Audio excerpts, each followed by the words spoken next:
Baik, Assalamualaikum warahmatullahi wabarakatuh. Waalaikumsalam warahmatullahi wabarakatuh. Barakallahu fiik Ustaz.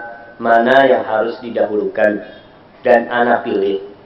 Tetap bekerja di luar kota, jauh dari orang tua, atau kembali kerja di kampung halaman dan berkumpul bersama ibu dan keluarga. Walaupun orang tua memberikan kebebasan untuk saya memilih. Mohon nasihat Ustaz. Dan mohon doa dari antum agar saya dapat istiqamah dan terus dinaungin hidayah. Barakallahu fiik, jazakallahu khairan. Nas'alullah al-hidayah wal istiqamah lis-sa'il wal jami'. Mereka yang jauh dari orang tuanya, lihat kondisi orang tuanya. Kalau orang tuanya membutuhkan keberadaan dia, pulang. Walaupun orang tua memberikan pilihan. Orang tua kita itu sayang sama kita. Apa yang kita minta nggak pernah dia tolak. Kita minta izin ini, dia katakan terserah nak, nggak apa-apa kau nak, kau mau keluar kota, kau mau terbising nggak apa-apa. Karena dia yang jadi harapan dia kebahagiaan kita. Kalau dia bisa tangannya dipotong-potong demi kebahagiaan anaknya, dia akan lakukan. Bakal lihat kebutuhan orang tua kita. Kalau dia butuh sama kita, walaupun dia mengatakan terserah, pulang. Susah di kampung, bismillah. Yang penting orang tua bahagia. Dan tidak ada kebahagiaan yang indah, subhanallah. Ada seorang anak, Syekh cerita, tuh anak udah nikah, udah punya anak, biasanya itu jarang telepon sama orang tuanya, ya. Jarang jumpa sama orang tuanya, jarang berbagi sama orang tuanya. Istrinya mengingatkan, 21 tahun tuh anaknya dikatakan lupa sama orang tuanya. Ya mungkin cuma lebaran apa ini itu. Si istrinya ngomong, "Bang, mungkin di Arab nih kejadiannya. Apa malam ini kau nggak kepingin keluar dengan seorang wanita gitu kan?" Sama seorang wanita, sama siapa? Sama ibumu. Subhanallah, baru dia sadar. Iya ya, kata dia. Aku nggak pernah keluar sama ibuku, makan bersama ibunya. Biasanya makan sama istrinya terus. Kami sama ibunya jarang, ibunya dibawa keluar. Setelah 21 tahun dikatakan. Ibunya udah janda. Bapaknya udah meninggal 19 tahun yang lalu, kata dia. Akhirnya dia telepon.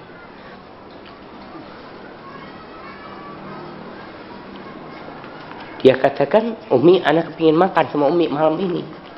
Kita keluar Umi cari makan, kata dia. Bener kamu mau ngajak Umi, kata dia. Uminya tanya, kok nggak apa-apa kan, nggak ada masalah kan?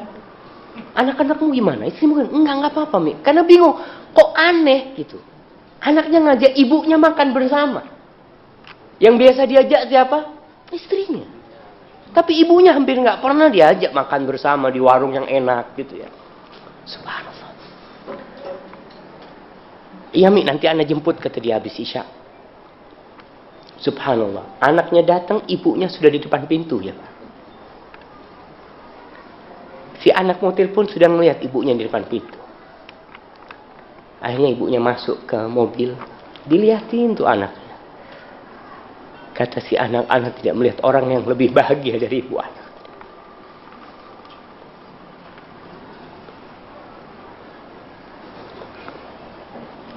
Si ibu ngomong, wahai anakku, tadi, enggak ada satu orang pun di kampung ini kecuali tahu aku mau keluar sama engkau. Karena kebahagiaan dia ingin berbagi kebahagiaan anaknya kembali.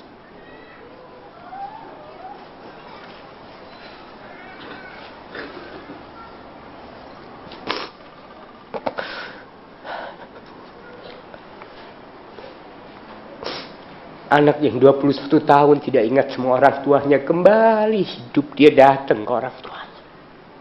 Dia datang. Masya Allah.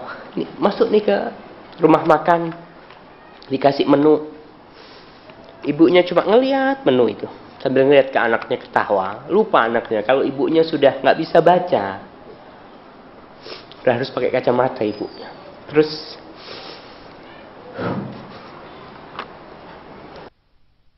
diambil tuh sama anaknya. Umi, aku bacakan buat engkau ya. Dibacakan sama anaknya satu persatu. Uminya setiap dibacakan bahagia, dia tersenyum.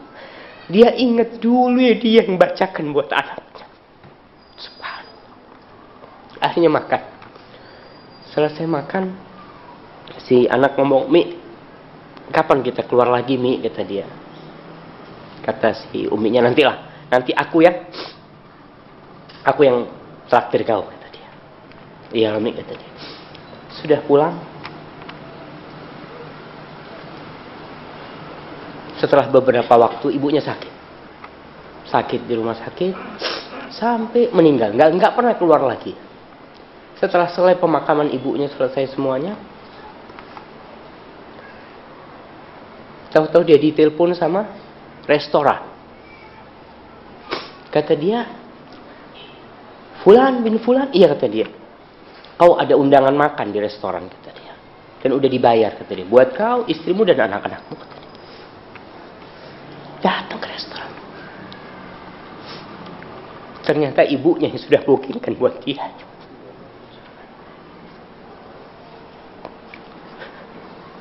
Ibu kita itu nggak pernah lupa sama kita.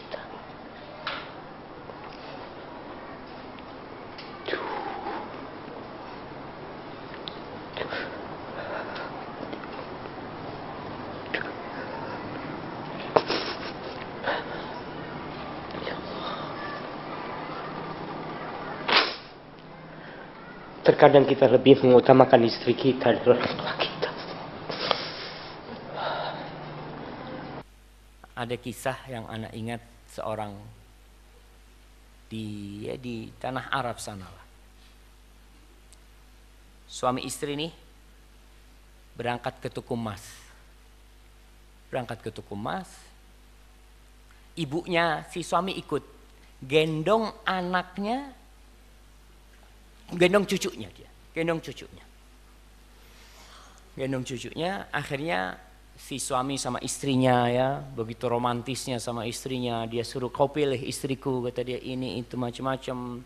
Kemudian setelah selesai mau bayar, hitung-hitungan, heran si suaminya ini. Loh, ini kok nggak kayak tadi yang kau katakan, kok ada lebihnya? Oh iya, itu wanita tua tadi itu ngambil cincin, kata dia. Nggak usah, nggak butuh cincin ibu ini, cuma kembalikan cincinnya. Nangis itu ibunya, jamaah. Dia nggak minta banyak, jamaah. Istrinya beli gelang, beli kalung, dia cuma cincin. Dia ngatakan orang tua nggak perlulah pakai perhiasan-perhiasan. Akhirnya nangis keluar si ibunya ini dari toko itu dengan gendong anaknya. Apa kata istrinya? Bang, kasihlah ibumu, kata dia. Nanti siapa yang gendong anak kita? Antum bayangkan, jamaah. Ada yang memang memanfaatkan orang tuanya. Maka tolong nih, dibantu suaminya untuk berbakti sama orang tuanya. Jadi ketika punya rezeki, yang paling berhak mendapatkan adalah orang tuanya. Ketika kau gajian, yang perlu kau pikirkan pertama orang tua. Ingat antum juga dengan kisah 3 orang yang di dalam gua. Salah satunya yang biasa memberikan susu kepada bapak ibunya. Dia mengatakan, aku tidak kasih anak-anakku, istriku, semua nggak ada yang minum. Kecuali bapak ibuku minum duluan. Sampai suatu hari dia cari kayu atau cari rumput cukup di tempat yang jauh sehingga pulang udah malam. Abah ibunya minum, dia peres susunya itu. Kemudian dia datang ke ibu dan bapaknya yang sedang tidur. Dia tidak bangunkan. Karena dia tidak ingin mengganggu kenyenyakan orang tuanya. Dan dia tidak kasih anak-anaknya. Anak-anaknya pada nangis itu, minta susu. Kenapa? Enggak. Orang tuaku dulu, kata dia, sebelum yang lainnya. Maka seperti ini kebaktian yang sebenarnya. Dan Allah kasih tahu kita.